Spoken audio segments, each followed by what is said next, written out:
Welcome back with another video on this channel. I'm Zahin Aziz and we are doing Advent of Cyber 2024. So this will be our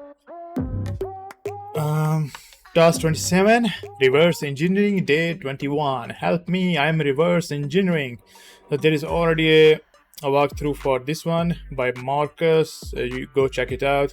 We're gonna go and create our own walkthrough. I already started the VM and attack box. So the VM have this time have the was successfully uh, able to show in the split view. As you know, in task 20 we were not able to see the view on the split view, so we had to go through the attack box route in order to RDP and access the server. But fortunately for today, or in this task, everything looks fine and it is available on the split view screen. So let's continue. MaxKitty's alert dashboard lit up with an unusual alert. A file sharing web application built by Glitch had triggered a security warning. Glitch had been working hard during this season, SOCMAS, after the last scare with the Yule log exploit, but this new alert caused MaxKitty to question his intention. MaxKitty began to investigate. It seems the source of the alert came from a binary file that made its way to the web app's backend. It did not belong there, had some anomalous activity. The binary was compiled with .NET. Oh, .NET version of the code. This whole setup seemed quite unusual, and with the glitch working on the latest security updates, MaxKitty was filled with suspicions. MaxKitty continued her investigation. Glitch rushed into the room. I swear I did not put it there. I was testing defenses, but I would not go that far. MaxKitty reassured him. This does not look like your work. Let's get to the bottom of this. Put on your decompiling hat and let's see what we are dealing with. Learning objectives: understanding the structure of a binary file, the difference between disassembly versus decompiling, a familiarity with multi-stage binaries, practically reversing a multi-stage binary. Wow. Connected to the machines, we need to have attack box, VM, split screen should be available, and then they are also providing us SSH as well. So we don't need to worry about SSH or RDP for now because machine is available on the split view screen. So we are good to go. Introduction to the reverse engineering. Reverse engineering RE is the process of breaking something down to understand its function. In cybersecurity, reverse engineering is used to analyze how applications' binaries function. This can be used to determine whether or not the application is malicious or if there are any security bug present. Okay, so this is the Wanna Decryptor 2.0. For example, cybersecurity analysts reverse engineer malicious application distributed by attackers to understand if there are any attributable indicators to associate the binary with an attacker and any potential ways to defend against the malicious binary. A famous example of this is WannaCry ransomware. Everybody knows about this. In May 2017, security researchers Marcus Hutchins reverse engineered the ransomware application and discovered a specific function within the application where the malware would not run if a particular domain were registered and available. Marcus then registered this domain and stopping the global WannaCry attack. This is just one of the many famous cases of the reverse engineering being used in the cybersecurity defenses. So the room is also created by Marcus Hutchins as well. Okay. Marcus then registered. Okay, binaries. In computing, binaries are files compiled from source code. For example, you run a binary when launching an executable file on your computer. At one point in this time, this application would have been programmed in a programming language such as C#. It is then compiled, and the compiler translates the code into machine instructions. Binaries have a specific structure depending on the operating system they are designed to run. For example, Windows binaries follow the portable executable (PE) structure, whereas on Linux binaries follow the executable and linkable format (ELF). This is why, for example, you cannot run an exe file on macOS. With that said, all binaries will contain at least following. So we have portable executable structure which can run, whereas on the Linux binary we follow the executable linkable format (ELK). Okay, so both of them are not compatible with each other. So that's why exe for Windows cannot run on Linux side. Okay, a code section. This section contains the instructions that CPU will execute. A data section. This section contains information such as variable resources, images, and other data. Import export table. These table reference additional libraries used, imported, or exported by the binary. Binaries often rely on libraries to perform functions, for example, interacting with Windows API to manipulate files. The binaries in today's TOS follow the PE structure. That means it will run on Windows. This structure will be explained throughout the task. Disassembly versus decompiling. When reverse engineering binaries, you will employ two primary techniques. This task section will introduce you to disassembly and decompiling, explaining the key differences and their pros and cons. Disassembling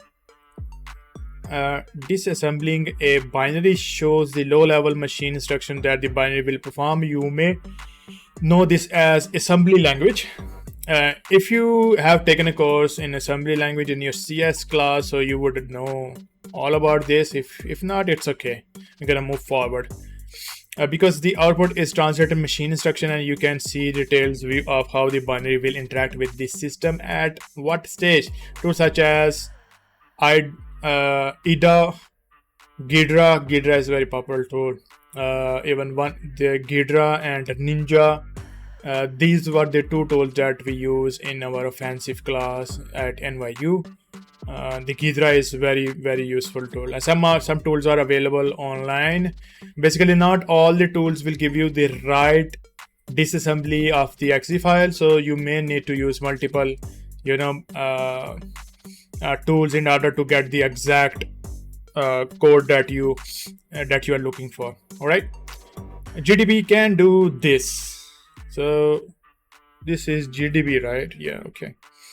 Let's continue. Decompiling, however, converts the binary into its high-level code such as C++, C#, etc., making it easier to read. However, this translation can often lose information such as variable names. Yeah, this is true. This method of reverse engineering a binary is useful if you want to get a high-level understanding of the application flow. This is paramount to have this kind of thing. But if you're using high-level language such as C#, the decompiling will basically give you almost exact flow of the program.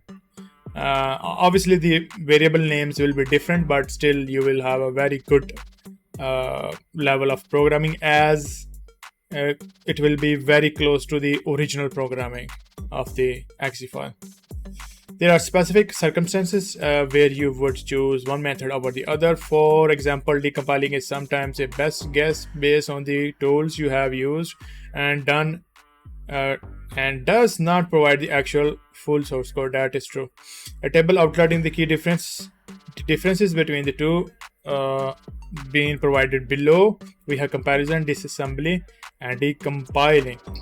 I would always go with the decompiling, but disassembly is also a way to go to see what is going on if decompiling is not making any sense.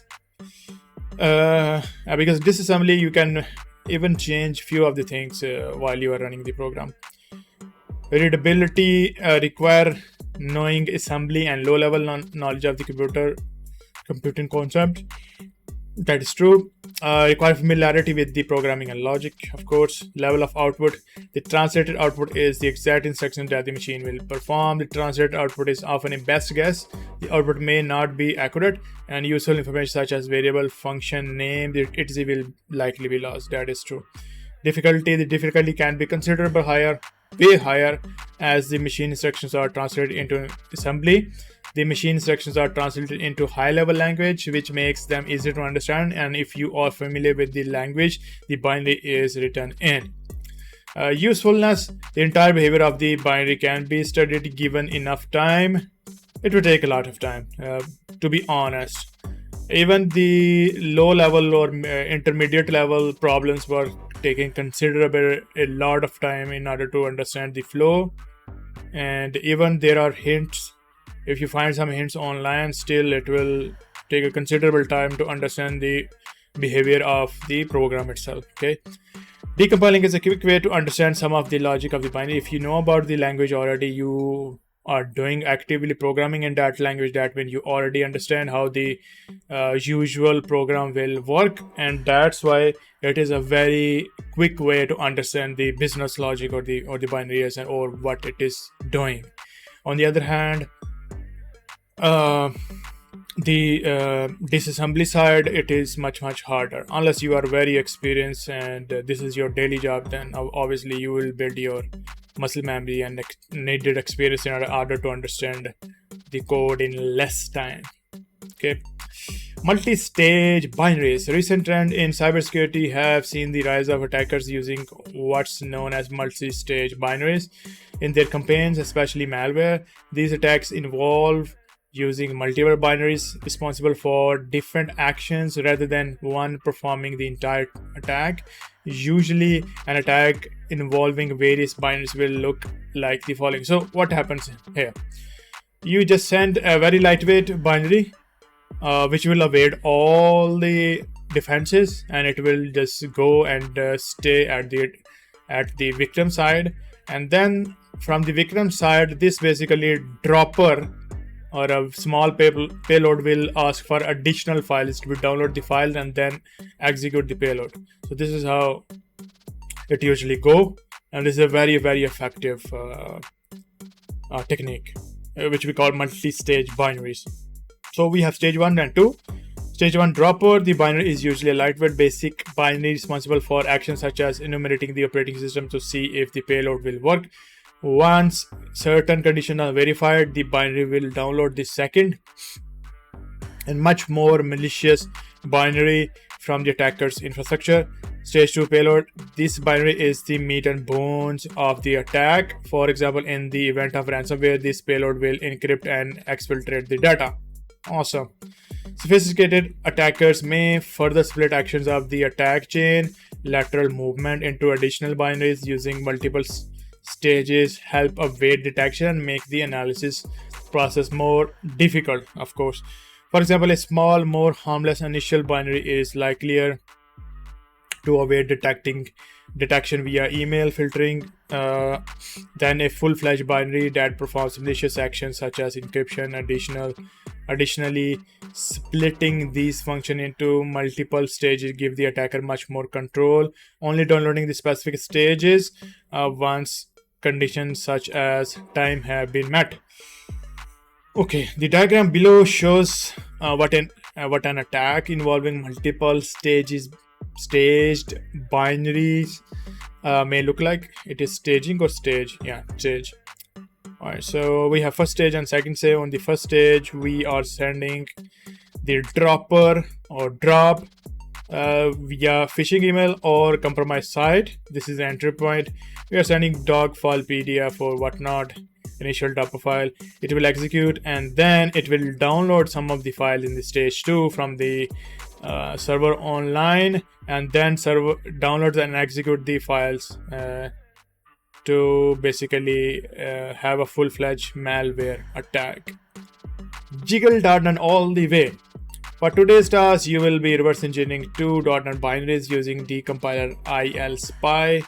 You can follow the walkthrough below in a reverse engineering in reverse engineering using an example application named demo.exe. So there's ILSpy, there is official Microsoft, I think, decompiler as well. There is one from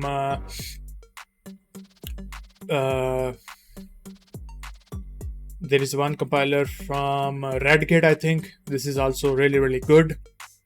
And it will basically also provide you the source code for official .NET binaries as well.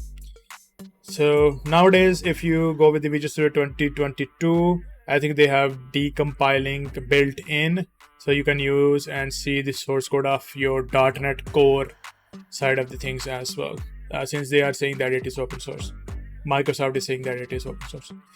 You can follow the walkthrough below in reverse engineering using an example application, demo.exe. Where is it? Okay, demo is maybe here, or maybe this is the application.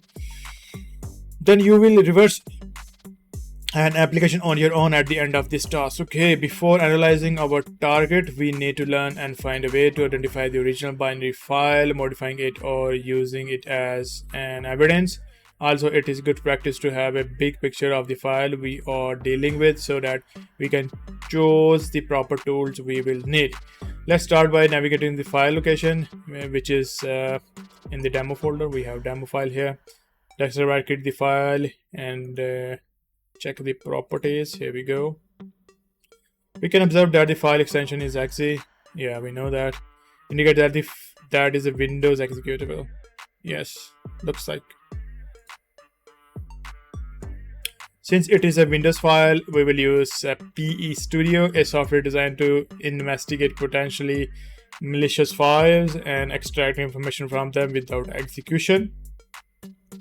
This will help us focus on the static analysis side of the investigation. Let's open PE Studio. So here is the PE Studio. Double click on it. Click on the file open. And let's go to the desktop, demo folder, and here is the demo file. Let's make it a full screen. Here we go.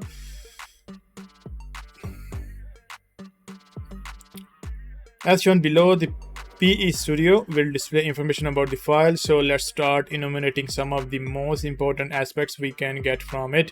Using the left panel, we can navigate through different sections that will share different types of information about the file.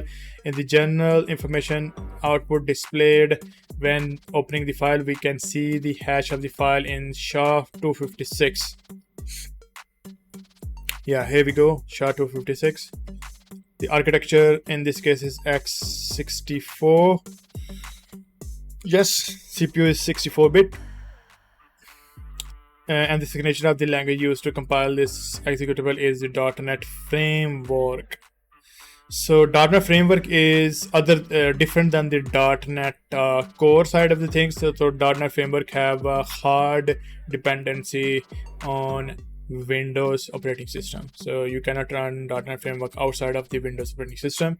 So that's why because it is Microsoft .NET, so you can only decompile this particular demo file in Windows environments only, because there is a hard dependency. And it is also subsystem is console application. Okay. I don't see any version of the .NET, by the way. Okay, let's continue. Let's focus on some critical data we can obtain. First, if we want to identify the file and provide evidence of its alteration, we need to take note of the file's SHA-256 hash, as we mentioned above, as well as the hash of each section on the PE file. The PE stands for portable executable, and its format is which Windows executables are arranged. You can learn more about this on a link.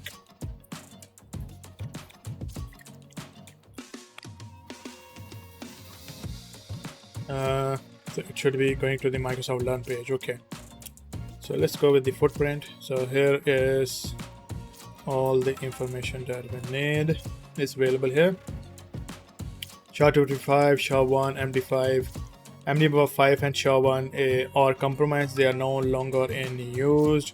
Either you can go with the SHA-256 or better, whichever the latest one, maybe SHA-512 or something. SHA-256 is hashing algorithm. This section represents a memory space with different contents of the Windows executable within the PE format. We can calculate the hash of this section in order to identify the executable properties. We will focus this time on two hashes, the one for the .text section, which is the section on the file containing, here we go, this one, containing the executable code. This section is often marked as read and executable, so it should not have any alteration when the file is being copied. We can observe them in the screenshot below. Okay, I observed them, but how we know that it is read only or executable only? Another essential section we can use to obtain the information about the binary is the indicator section. This section tells us, wait a moment, let's go to the indicators here. This section tells us about the potential indicators like URLs or other suspicious attributes of a file. So these are all the things here. .NET.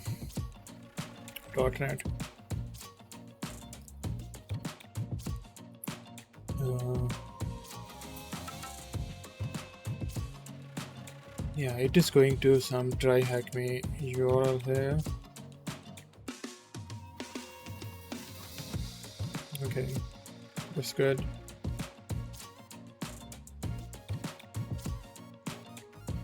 This screenshot above shows several strings on the file, like file names, URLs, and function names. This can be very important depending on the file's execution flow.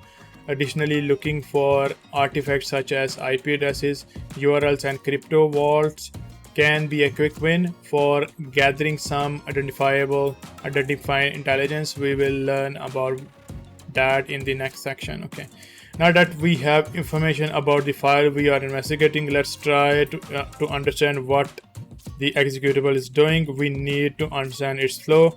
If we try to read the file by opening it, we cannot do it since it's a binary format. In the previous section, we learned that the file is compiled using .NET framework used by the C# language. We can decompile the binary code into C# using a decompilation tool such as ILSpy. This tool will compile the code, provide us with the readable information we can use to determine the flow of the execution. Let's start by opening the ILSpy from the task bar button. So here is the ILSpy. Let's open it. Click on the file open, then navigate to the demo. Select the demo file. The tool ILSpy may take up to 30 seconds to appear on the screen. Okay, we'll wait for it. Oh, in here, as you can see, .NET Framework is version 4.7.2, which is not the latest. The latest is, I think, 4.8.2 or something.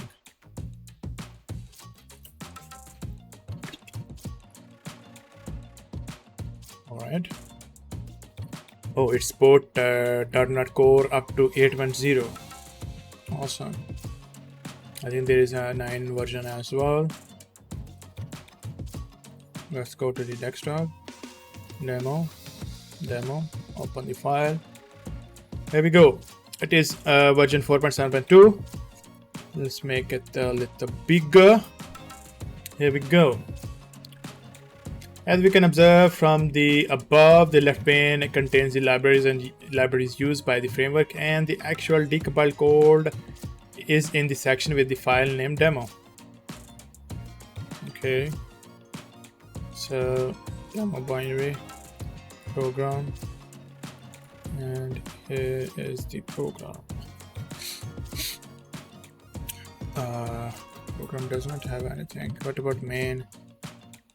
Yeah, now we see some code in the main. So it is taking the address and that's taking in the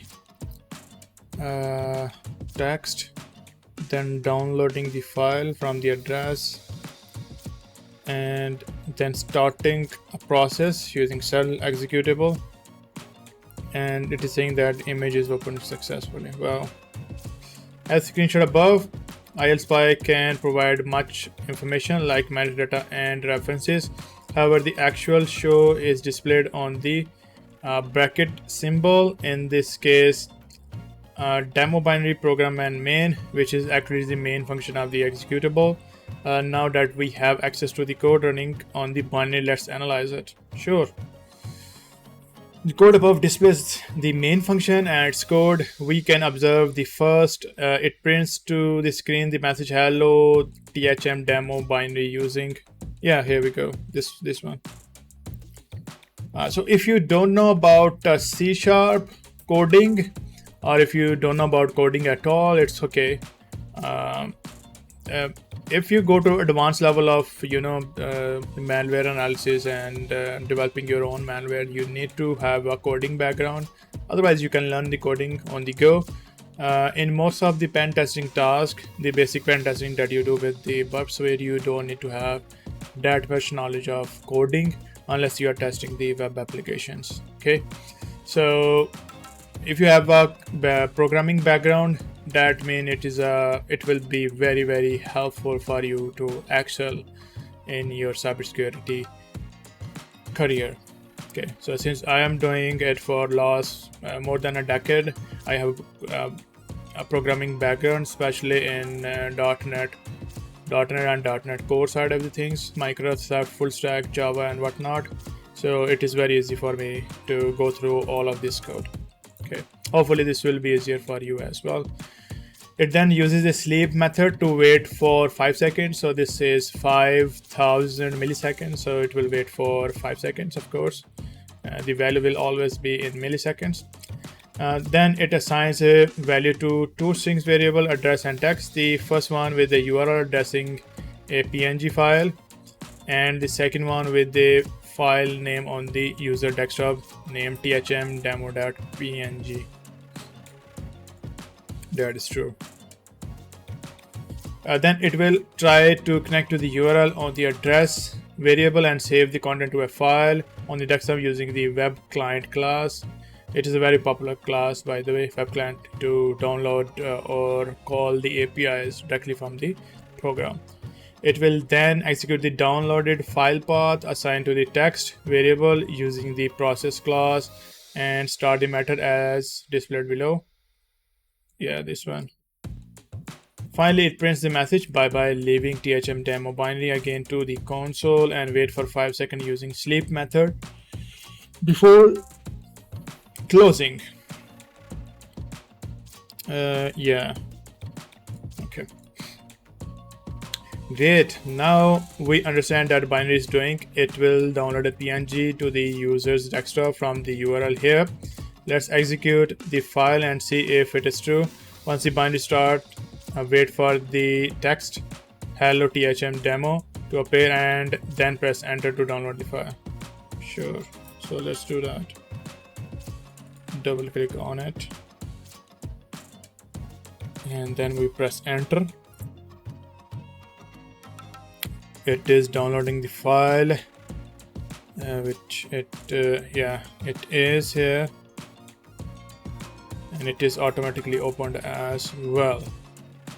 Okay, we are only executing the binary because we are in a sandbox environment. Execution of an unknown binary on a host machine is not recommended unless you are doing a sandbox analysis or something like that.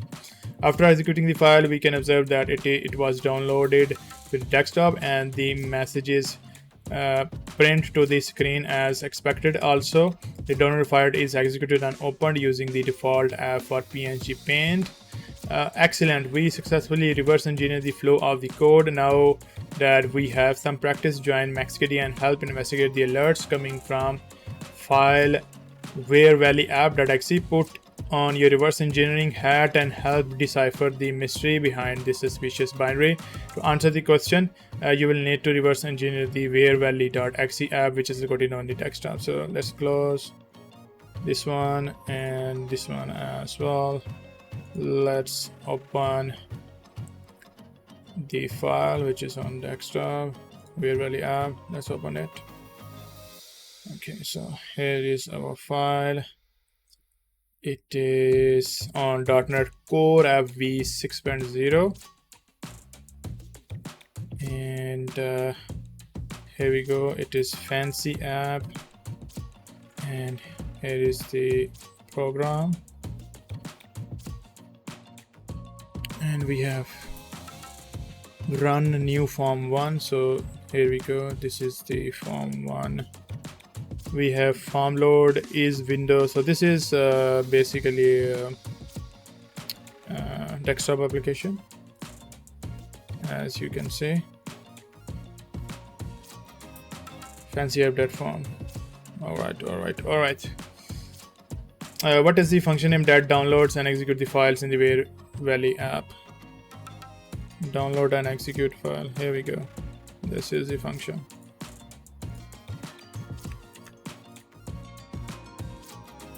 Okay. Once you execute the Wear Valley app, it downloads another binary to the download folder. What is the name of the binary? Okay.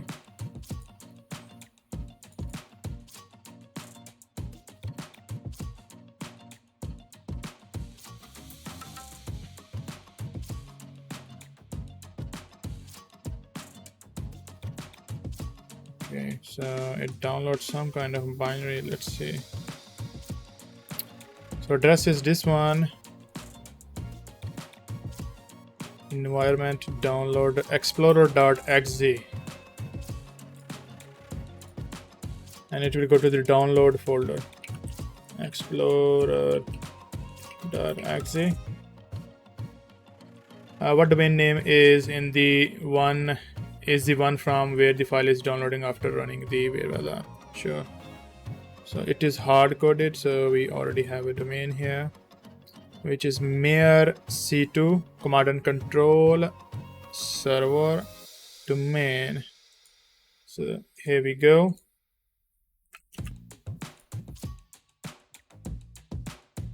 Stage 2 binary is executed automatically and creates a zip file comprising the victim's computer data. What is the name of the zip file?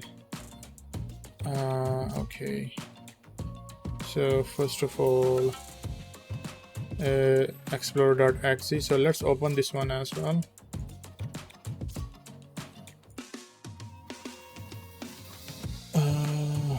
Open. So the Explorer is in the downloads. Let's open this one. So here we go. It is also in the .NET framework 4.7.2. So file collector main, we need to go to the main. Basically it will have all the needed information.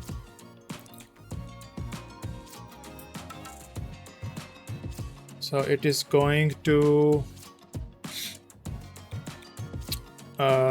this is looking for docs, ppt, png and all.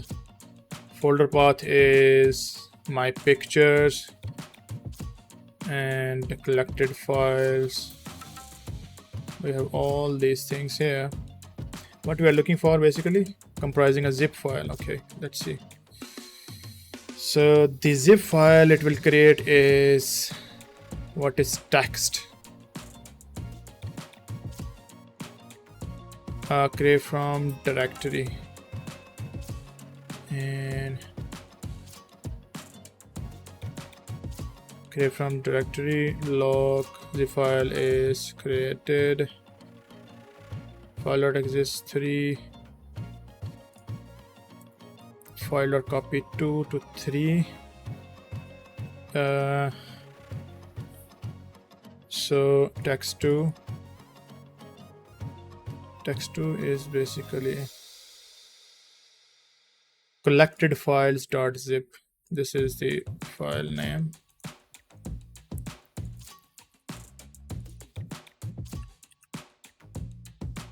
Hopefully, awesome. What is the name of C2 server where the stage 2 binary tries to upload the files? Sure. So where is the upload? Here is the upload. So here is the anonymous to THM. So all of the things are hard coded, so that's why it's very easy to understand and see.